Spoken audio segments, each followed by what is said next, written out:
Hi everybody and welcome back. My name's Alison, the online piano and the online violin tutor. This is my new Learn to Play the Violin book 2, and it is a follow-on from my original violin lessons 1 to 10. They'll be linked directly underneath this video.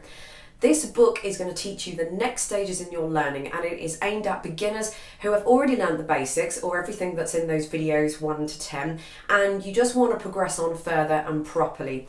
It is available to purchase here. There'll be a link just coming up here. I will also put a link directly in the description bar underneath. And like all of my books, this book is 100% downloadable. In other words, it's an ebook. So I printed this out at home using my home printer, and then I just bound it together using my spiral binder.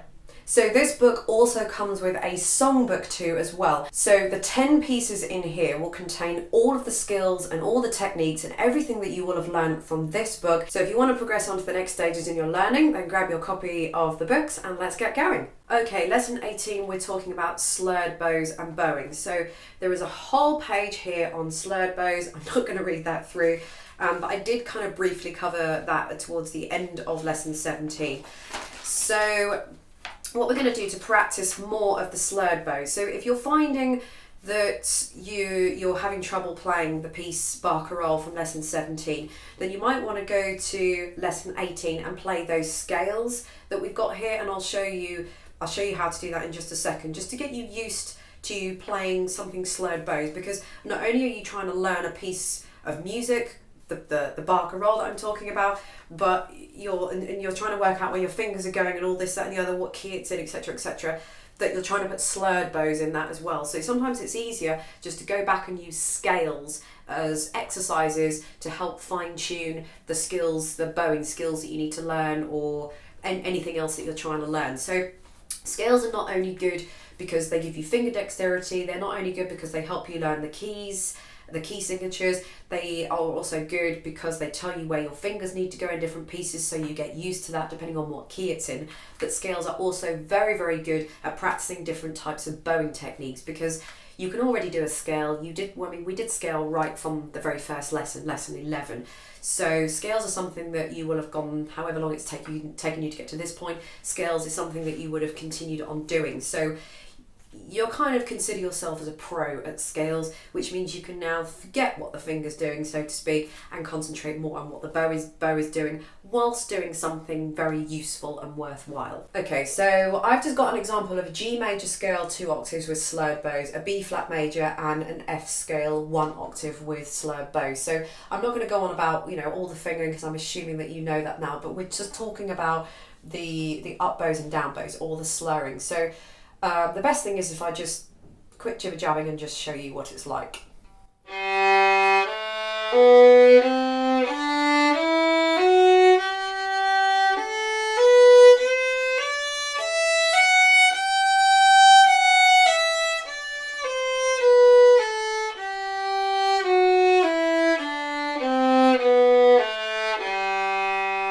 So these are actually quite hard to do slurred, because a lot of people find it quite difficult slurring the bow whilst crossing a string. So again, if you find that you weren't too successful at Barcarolle, I would suggest that you have a little practice at these first, and then you go back to Barcarolle.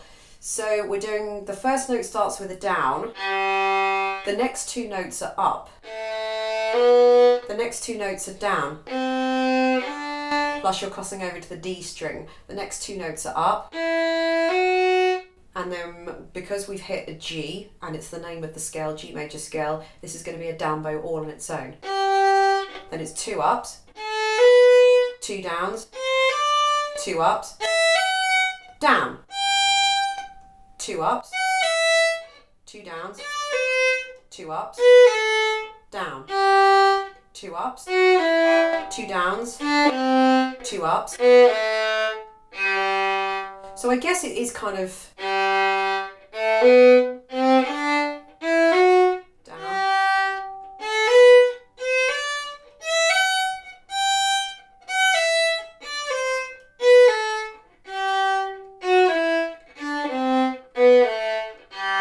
you don't obviously want to play it in that rhythm, because that's not the best rhythm to play it in. So eventually you want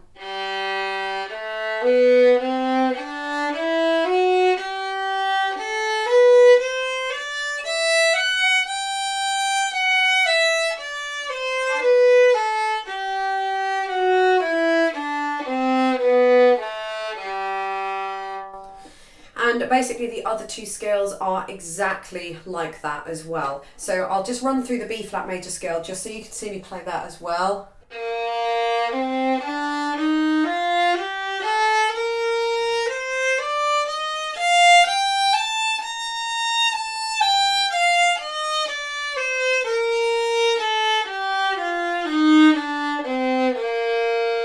Just watch your fingering in this one as well. Just make sure that you know the B flat major before you go ahead and do this. And remember, you have to use the fourth finger for that E flat there. You can't do an open E, otherwise it's just not going to sound quite right. And I'll just do F major as well.